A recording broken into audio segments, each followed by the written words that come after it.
A máscara e a tumba de Tutancâmon. A máscara mortuária azul e dourada do faraó Tutancâmon é a origem de boa parte dos estereótipos construídos sobre a aparência dos reis egípcios. Descoberta em 1922 pela equipe do pesquisador Howard Carter, ela se tornou um ícone pop instantâneo. A Pedra de Roseta. Pense no desafio de lógica mais difícil das histórias das revistinhas de palavras cruzadas. Há um mesmo texto escrito em 3 línguas diferentes, mas você só entende uma. Descubra o significado de cada palavra dos textos incompreensíveis por análise comparativa. A Pedra de Roseta era isso, com inscrições em grego, na forma hieroglífica do Egito Antigo e em demótico, variante escrita de uma língua chamada egípcio tardio. Ela serviu de chave para, a partir do grego, compreender o idioma dos faraós. Foi encontrado em 1799 por um soldado de uma missão de Napoleão à África. Mas por que, afinal, alguém teria se preocupado em registrar uma mensagem em 3 línguas diferentes? Simples.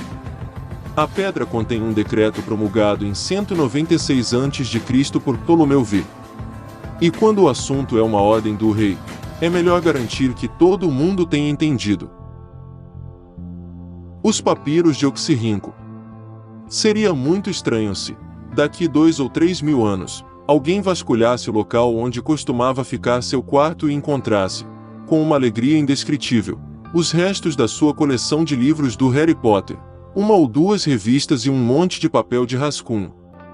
O conceito de relíquia, porém, é relativo, e esses papéis poderiam ser a chave para a compreensão de nossa civilização por povos do futuro. Foi o que aconteceu quando arqueólogos vasculhavam um depósito de lixo vintage próximo à atual cidade de Elbanasa no final do século XIX. Eles tropeçaram em obras literárias, cartas e documentos da civilização greco-romana produzidos entre os séculos I e VI. Entre os achados, obras de Eurípides, Sófocles e Euclides. A máscara de Psusenes e... É de se pensar no que o arqueólogo Pierre Monte estava fazendo nos desertos do Egito em 1940, quando a Segunda Guerra Mundial chegou ao norte da África. O sítio arqueológico de Tanis seria fechado em maio daquele ano com a intensificação do conflito, mas não antes do professor francês voltar com uma série de descobertas para casa. A máscara do faraó Psusenes I foi a principal delas. Feita de ouro e lápis-lazuli encoberta por um caixão de prata, foi encontrada intacta. A localização da tumba, próxima à foz do Nilo, região conhecida como Baixo Egito, não colaborou com a preservação de objetos mais frágeis sepultados com o rei. É curioso notar que, na época e no local da morte do faraó, a prata era um metal mais raro e valioso que o ouro. Enterro com dose extra de ostentação. O obelisco inacabado de Aswan. O maior obelisco do mundo antigo jamais foi terminado.